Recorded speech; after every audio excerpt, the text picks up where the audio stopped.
We just moved from 60 square feet to 600, and our house is still on wheels. We've been living off-grid in this van for the past 5 years, but it's time to move on. And David can't even stand in here, it's so small. And although our tiny home that we built looks huge, it is still a tiny home. Let's go take a look. Did I walk into you? Welcome to our tiny home.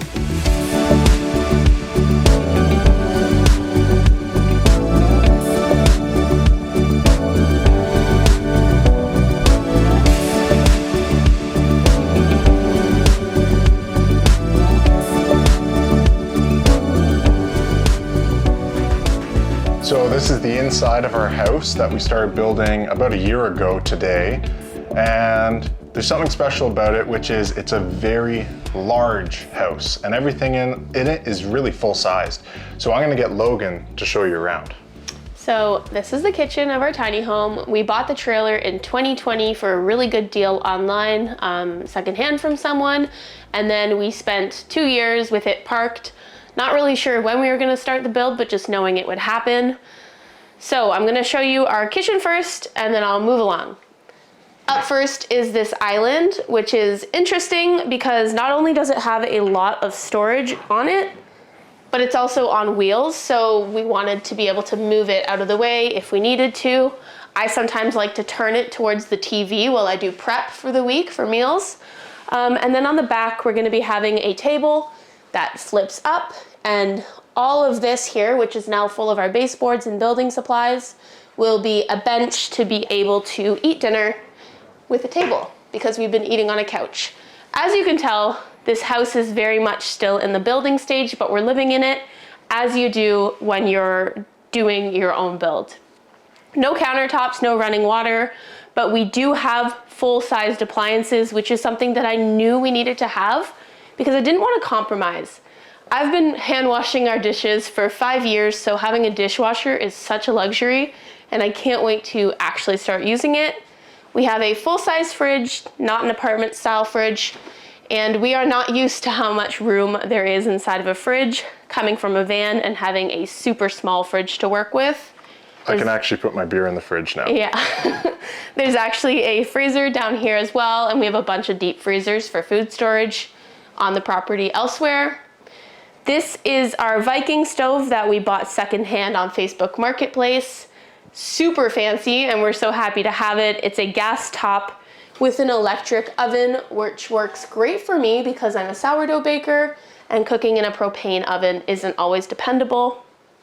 Up top is our range hood, which is actually one that you mount under a cabinet, and David has retrofitted it to be the most beautiful farmhouse range hood ever that also ties to our ceiling because we wanted something that just brought the whole space together. And then over here we've got tons of storage, more storage than I ever thought we'd have in a house coming from a van. I can't quite fill most of it up right now.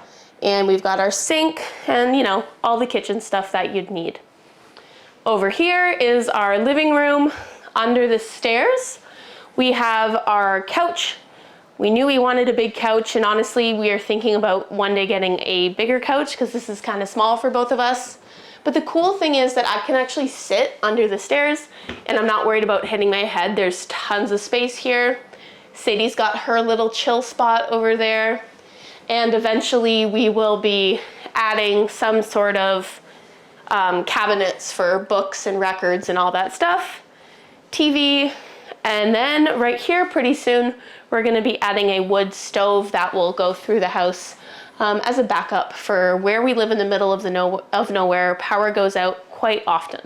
And the funny thing is, I actually designed the height of our living room here to fit one of my best friends because he's a bit taller. So and I can't touch the ceilings. No, it's a 7'2" ceiling and he's 7 foot. So I made a little bit of extra room for him under the bedroom here. So we're gonna show you our bedroom in a second, but there's actually 2 bedrooms in our tiny home. We wanted to future-proof it for our family. So right now that's David's office. It's not done, but we're using it anyway, and that's our 2nd bedroom. So I'm gonna show you ours now.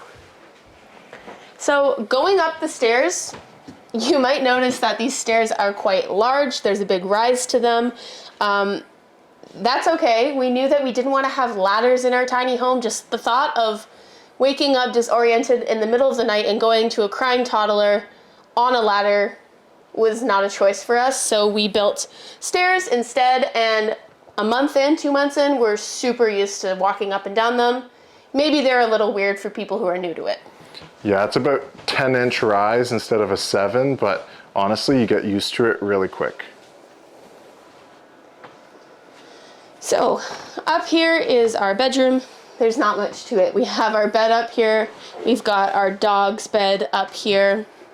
And I guess one cool thing about our bedroom that we made to use it for extra storage is, it's really heavy, so 1 second.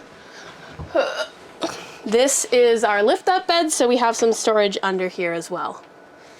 Eventually, in the future, behind me where I am, we will build some sort of closet system, and I'll have to climb over to get to my side of the bed over here.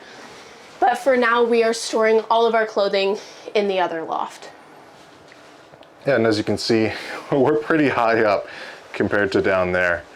And I'm gonna show you something that is hidden behind this wall. So in our bedroom, I mentioned, obviously there's something hidden behind the wall, and that's because we have a full height ceiling here. It's another 7-foot ceiling on this corner, and that's very strange for a tiny home because right here is the max height that you can do with a tiny home on wheels. And what we did was we built this upper unit to be completely lifted off. And I have a full video on that on our YouTube you can find right here. But basically, it allows us to be comfortable in our bedroom. We don't want to be crawling in. We would have been crawling into our bedroom at this height on this side, and then it would have sloped down to basically nothing. It would have been so uncomfortable. So we're very happy with what we've got so far. We know that tiny home living may not be for everyone, but if it's something you've been interested in, I want to hear what's the one thing that would hold you back from actually building or living in a tiny home. For us, it was size, but as you can see, making it spacious is a possibility. So I'm going to show you our systems that keep our house running properly and warmly because we do live in Canada and it's cold here. First up, we've got heated floors in 3 sections of the home, covering the entire first floor. We've got our living room, our kitchen, and then over there is our bathroom. I'm not going to show you that today because it's a disaster and full of all of our building supplies. We are not using it right now since we have a bathhouse outside that we do depend on. That's not set up yet. But then up here, we also have a mini split, which does AC and heating. David knows a lot more about that than I do. And then as I mentioned earlier, we also have a wood stove that we're gonna be installing shortly, just in time for the snow, which is coming quicker than we want it to. And then, as I said, that's our bedroom, our second bedroom, but I'm not gonna show you that today, so make sure you can subscribe so that in the future, when we're done it this winter, we'll show you that. Yeah, and I really want to show you past the bathroom right now in the tongue of the trailer, our utility closet, because this is where I hid all the goodies. So in here is the utility closet, and it's actually on the tongue of the trailer, so you'd hook up the trailer at the front there. And what I've got going on is all the electrical, heating, and water. So you can see our main electrical panel coming in. We decided to go on grid because I'm using the on grid power as a backup and our off grid power as our main. I'll show you that later. You can see that we have the on off switch right there. And for our water, we have a well. So we have our well water hooked up to a pressure tank, and it comes up, and we have so much iron in our water that we needed to filter it. So this is our huge FOK filter that filters out all our iron and sulfur. And then the last thing is, right there is our template for our on-demand water heater for everything in the house. So luckily, everything fits in there. So we hope you enjoyed the quick tour of our build in progress on the tiny home. We're trying to future-proof it a lot so that with our changing lives, this home can change with it, and we're not stuck like where the van was. Yeah. You can't really change stuff in the van. You're kind of stuck to a finite amount of things. We could do with less, but we're happy with everything that we have in here, and we want it to be enough as we continue to grow. Yeah, so make sure you subscribe because we have a lot of different things that are going on in this homestead we're building. There's a lot of things we're learning along the way, so if you can learn them through us, you're saving yourself the time. So make sure you subscribe. Yeah, hopefully. So anyways, thanks for watching. See you later.